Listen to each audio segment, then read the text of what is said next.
I was not a man given to sentiment. My calling kept me close to the marrow of human life, its griefs, its small dignities, its endings, and what I had seen in 4 decades of parish work had made me careful with my feelings, the way a man becomes careful with a lamp in a room full of silk. But when I think of my niece Elspeth, and of the evening that changed the whole current of her life, I confess that whatever composure I have earned sits rather loosely on me. The memory is still warm. I suspect it always will be. Let me begin where all true accounts must, not with triumph but with what came before it. Elspeth Vane was the second daughter of my brother Clement, a man of moderate estate and immoderate pride. She had come into the world on a January morning in the year of a great frost, and the cold had touched her somehow, not her spirit, which was the warmest thing I have ever known, but her left leg, which did not strengthen as it ought to have done, and which gave her, from the time she learned to walk, a pronounced and permanent limp. It was not severe. She managed stairs without assistance, could cross a room with steadiness and quiet grace, and on the few occasions I saw her ride, side saddle, in the lanes behind Clement's house, she sat a horse as well as any woman I knew. But it was visible. The world could see it. And the world in those years was not kind about what it could see. Clement was not a cruel man. I want to be fair to my brother's memory. He did not hate his daughter. He simply could not reconcile himself to the fact that she would not succeed in the one arena he considered her destiny. The marriage market was, to my brother, the whole of a woman's purpose and Elspeth's limp, as he spoke of it in his private rooms, in my hearing, in a tone he imagined was medical but was in truth merely ashamed, made that market hostile. So he kept her close. Not locked away, not confined, let me not overstate it, but gently, persistently moved to the edges. The good parlor was for Charlotte, the elder sister, who had a regular face and a regular gait, and proceeded through the world without remarking it. Elspeth was given the small sitting room at the back of the house, which looked on to the kitchen garden rather than the street, and which received visitors only incidentally, when they had already exhausted the front rooms and needed somewhere to put their cloaks. She did not complain. That was the thing I noticed first, when she was a girl of 12 and I had come for a Christmas visit and found her in her back room with a book too large for her lap and a candle burning low at her elbow. She was not moping. She was reading, with the absorbed concentration of someone who has found that the interior world is more reliably generous than the one outside it. I asked her what she was reading. She told me, and then proceeded to explain, in precise and delightful detail, what she found wrong with the author's argument. She was 12 years old. I went to bed that night feeling that I had met someone remarkable, and that remarkably few people in her immediate family appeared to have noticed. This did not change as she grew older. It worsened perhaps in the years when Charlotte began to be brought out into society and Elspeth remained at home, which was presented to the world as Elspeth's own preference. She was bookish, she was quiet, she did not care for balls, and which Elspeth herself never contradicted, either out of pride or out of a refusal to claim a pity she had not asked for. I visited when I could. I wrote to her between visits. She wrote back letters that were the most intelligent and warm correspondence I received from any person in my life, and I am a man who has corresponded with bishops. The cruelty came into focus for me on a Thursday evening in October, when Elspeth was 22. Clement had organized what he called a small gathering, a dinner, followed by cards in the first-floor reception room, and had, with a flicker of courage or perhaps calculation, permitted Elspeth to attend. She came down dressed in pale green, her hair arranged with more care than usual, and she looked, I thought, exactly what she was. A woman of grace and intelligence and quiet beauty, whose only visible difference from her sister was that she moved with a slight deliberateness that spoke of effort rather than ease. 3 gentlemen were present who might have been considered eligible. Each of them was introduced to Elspeth. Each of them, after a few minutes of polite exchange, found reasons to drift away. The third, a baronet's son with excellent tailoring and the moral range of a weather vane, made his excuses within 90 seconds and crossed the room to speak to Charlotte instead. The baronet's mother, standing near the fireplace and imagining, I think, that I could not hear her, murmured to the woman beside her, "What a shame about the elder one, wasted on such a limitation." I watched Elspeth. She had heard. I am certain she had heard. She did not flinch. She turned to the window, composed her expression into something neutral and serene, and then, because she was Elspeth, because she could not help herself, she said quietly to me, who had crossed the room to stand beside her, "The carpet pattern near the fireplace is genuinely quite good, uncle. Probably the best thing in this room by some distance." I laughed, and she smiled at me with her eyes only, and I understood that we were not going to discuss the baronet's mother, and that this was what courage looked like when it did not wish to be observed performing. The Duke of Caldwell was also present that evening. I had not remarked on him until that moment. He was a tall man, broad-shouldered, with the kind of stillness that comes not from quietude of nature, but from a disciplined decision never to let the room see what he was thinking. He had arrived late, spoken to Clement with the brief courtesy of a man fulfilling a social obligation, and then stationed himself near the far window with a glass he rarely touched. He was, I knew by reputation, one of the more considerable men in the county. The Duke of Caldwell, whose family had held Caldwell Abbey for 4 generations, who had returned from a period of years managing certain interests abroad to find himself the most sought-after bachelor in 3 counties, and apparently the least interested in the distinction. He had a name for severity. People called him measured, which in the vocabulary of drawing rooms meant that he frightened them. But I noticed that Thursday evening was simpler. I noticed that when the baronet's son drifted from Elspeth to Charlotte, the Duke of Caldwell, standing at his window, watched, not with amusement, not with the bored superiority I might have expected from a man of his standing observing a small social drama. He watched with an expression that I could not immediately name, and which only identified itself to me later, much later, when I had assembled the rest of the evidence. He was angry. Quietly, comprehensively, and with great self-restraint, angry. He did not speak to Elspeth that evening. He did not cross the room. He left before the card games began with a brief word to his host. And I would not have thought of it again, except that it was not the only time. Let me compress the next 2 years, because they were lived in installments, and I was present for only some of them. What I know of the whole I assembled partly from my own observation, partly from Elspeth's letters, and partly from one long conversation with a man I will come to in a moment. Elspeth's world in those years had a circumference of roughly half a mile. The house, the back garden, the lane to the village, the small circulating library on the high street where Mr. Pethwick kept a reasonable selection of books and an excellent fire. She was permitted this much liberty because a woman walking to the library is not a social event, and Clement's anxieties operated primarily in the social register. So Elspeth walked to the library on Tuesdays and Fridays, selected her books, sometimes lingered to read near the fire, and returned home. It was, she wrote to me once, the largest freedom she reliably had. In the late autumn of the year after Clement's dinner, a gentleman began to appear at the circulating library on Tuesdays. Elspeth mentioned him first in passing, a man who seemed interested in historical texts, who chose a seat near the window, who did not speak to her for 3 weeks. Then, one Tuesday, she had taken down a volume on the political arrangements of the ancient republics, and made some remark to herself, not intended for any ears but her own, about the author's curious decision to attribute a certain treaty to entirely the wrong statesman. The man near the window said, without looking up from his own book, "He makes the same error in the 2nd volume. I have been waiting for someone to notice." Elspeth wrote me a letter about this conversation that was 4 pages long.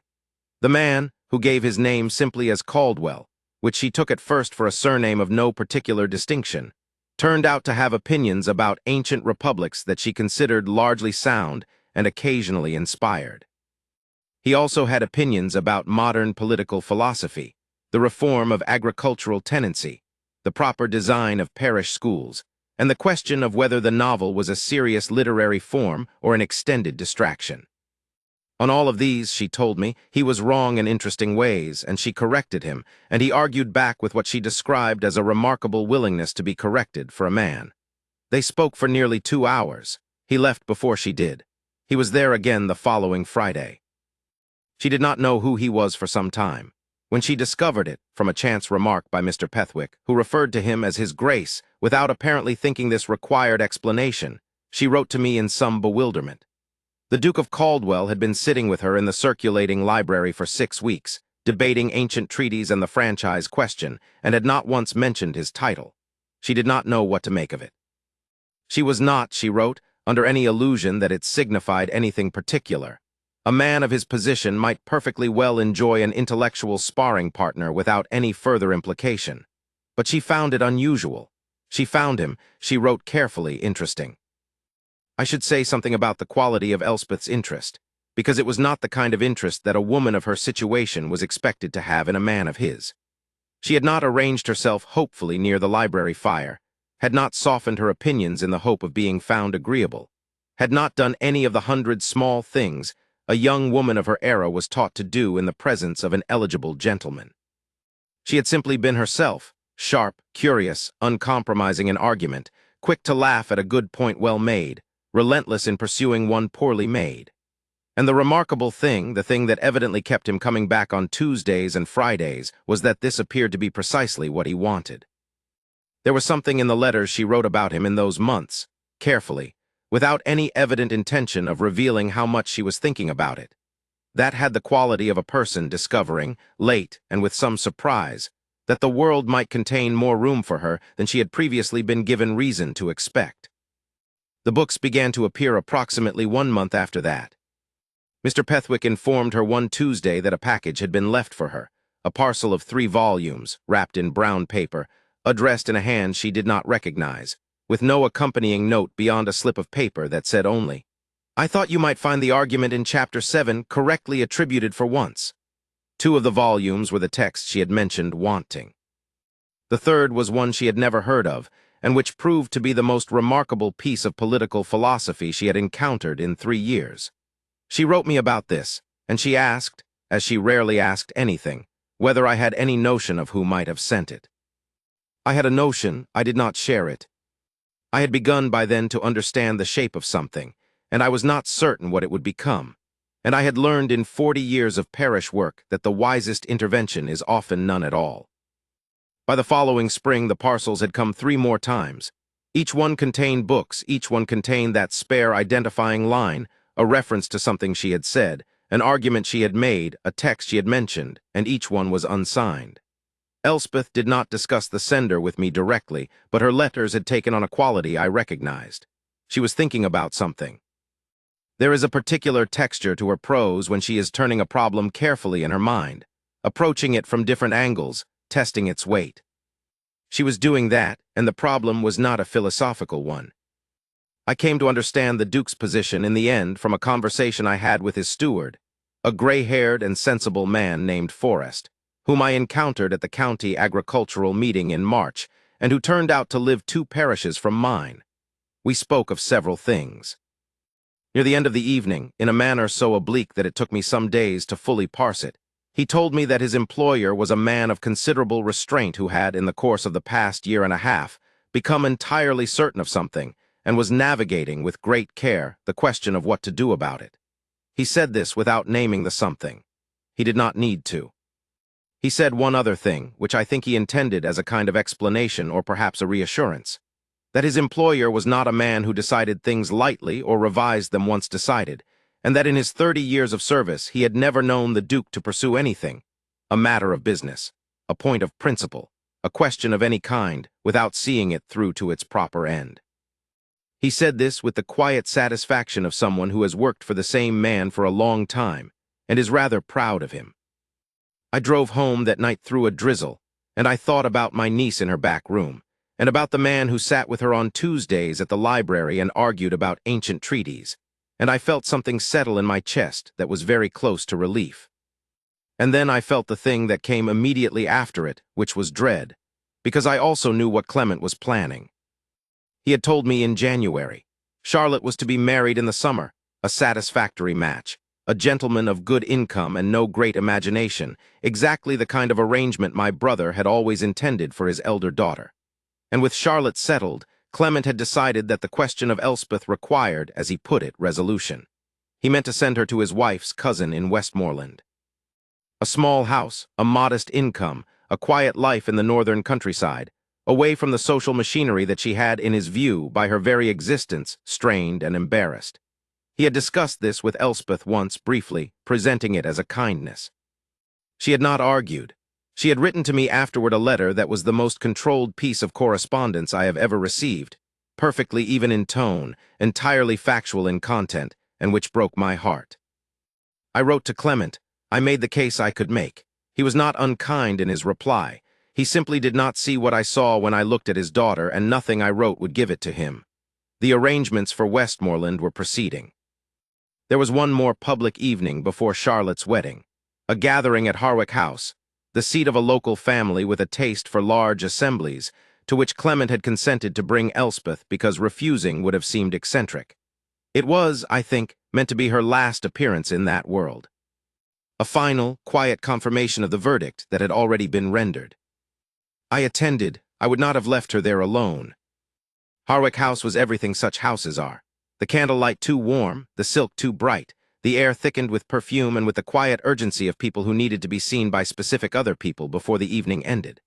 Elspeth arrived at my side in a gown the color of deep water, a blue so dark it was almost gray, and she moved through the hallway with the deliberate grace I had always admired, her chin level, her expression composed. Two women near the door observed her entrance. One of them leaned to the other and murmured something I did not hear but could easily imagine. Elspeth did not look at them.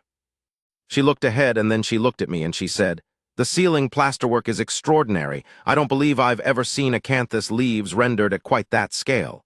I said that I agreed. We went in. The evening proceeded as such evenings proceeded. Charlotte circulated and was admired. Clement received congratulations on the approaching wedding.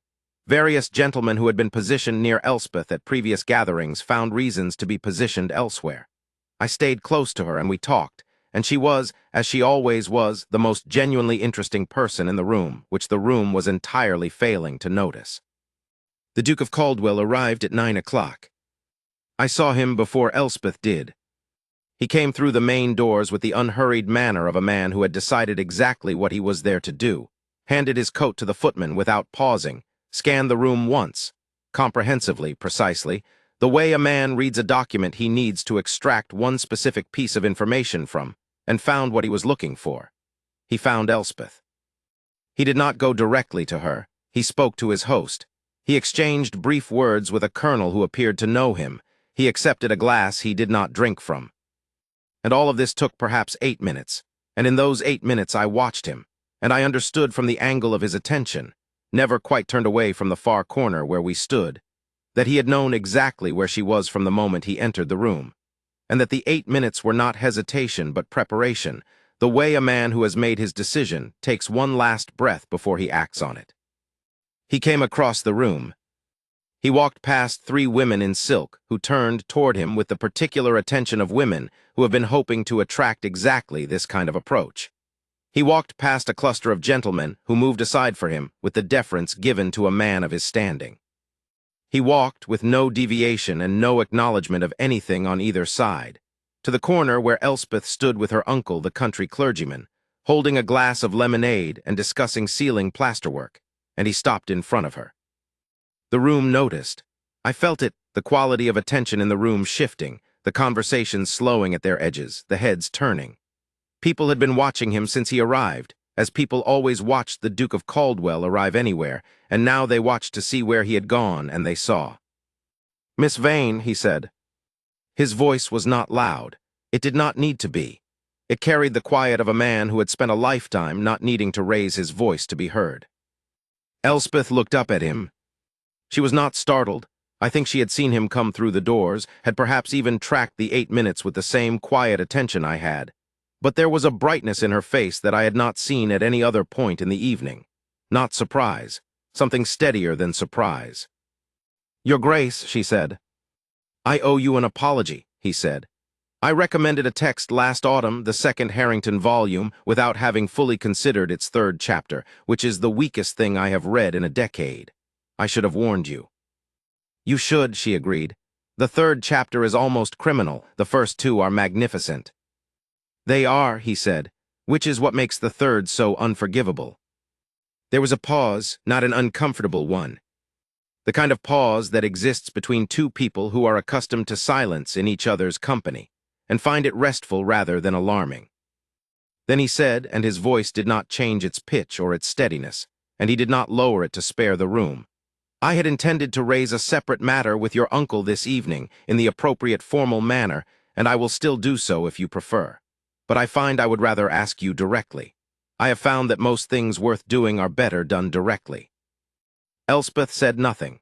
She was watching him with an expression I had never seen on her face before, and which I recognized nonetheless, because it was the expression of a person who has been bracing for winter and has just been told that the season is changing.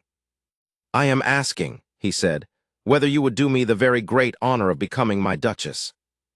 The room, which had been managing a pretense of not listening, stopped managing it. The silence was the particular kind that arrives when a large number of people simultaneously stop breathing. I looked at the women near the door, the two women who had leaned and murmured when Elspeth entered.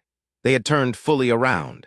Their expressions were things I will not describe because the charitable interpretation is that they were simply astonished, and I prefer the charitable interpretation. I looked at my niece. She was still watching him. Her lemonade glass was very still in her hand. Something was working its way across her face. Not confusion, not disbelief, but the slow, careful motion of a woman who has maintained a very controlled composure for a very long time and is now renegotiating what that composure needs to protect. "You are aware," she said at last, "that I cannot easily attend a great many of the events that a duchess is generally expected to attend."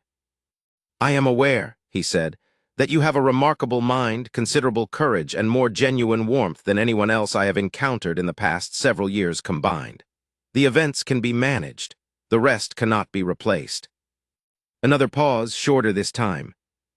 "And you are aware," she said, "that you have a great deal of standing to risk. People will have opinions."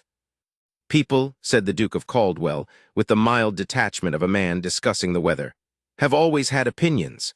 I have never found their having them to be a reliable guide to my own conduct." Elspeth looked at him for a long moment, then she looked at me. I said nothing. There was nothing to say. I had known for 6 months what I thought, and she knew what I thought, and what she needed from me in that moment was not my opinion but simply my face, which she read as she had been reading me for 20 years, and which told her, I hope, that I was not afraid for her, and that I believed what the man in front of her was telling her was true. She looked back at the Duke. "Yes," she said, "I would be honored." He did not make a great scene of it. He did not sweep her up or deliver a speech. He took the glass from her hand and gave it to me without looking at me, which I found faintly comic and did not remark upon, and he offered her his arm, and she placed her hand in the crook of it, and the two of them stood there. The Duke of Caldwell and the woman everyone in that room had spent years deciding did not belong there, and the room absorbed the fact of them. Clement was across the salon. I watched his face travel through several countries of expression before settling, with some visible effort, on dignity. He was, I think, genuinely stunned. He was also a man with enough social intelligence to understand, in that moment, that the verdict he had quietly issued, and the arrangements he had quietly made had just been overturned by someone considerably more powerful than anyone involved in rendering them, and that the only sensible thing to do was to be gracious about it. He crossed the room. He shook the Duke's hand. He kissed his daughter's cheek, and the kiss was, I watched carefully, not a performance, but something real, some recognition arriving late, but arriving nonetheless. I was glad of it. For Elspeth's sake, I was glad. The rest of that evening is a series of details I keep. The Duke brought Elspeth a chair when she wished to sit, without ceremony. The way a man performs an action so ingrained in his habits that he has ceased to notice it is remarkable. He introduced her to two people he evidently respected, a retired judge and a woman who turned out to be a noted translator, and listened without appearing to listen as Elspeth proceeded within 12 minutes to say 3 things that made the translator laugh with genuine delight. He watched her. Not the way men had watched her before, with that quick, assessing glance that had always made my blood rise, but with the quiet attention of someone cataloging something he loves and wishes to remember. I stood to one side, with my empty glass and my thoroughly unsentimental clergyman's heart, and I was altogether undone. They were married in September, in the church of St. Michael's in the village where I had my living, because Elspeth had asked for it, and I had performed the ceremony.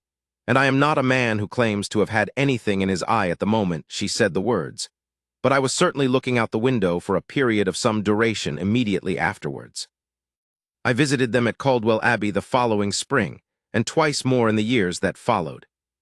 The Abbey was an old house, rambling and warm and full of books, more books, Elspeth wrote to me, than she had ever seen gathered in one private residence, and arranged by the previous Duke with a system she had found initially eccentric and ultimately sound. She had added to the library considerably.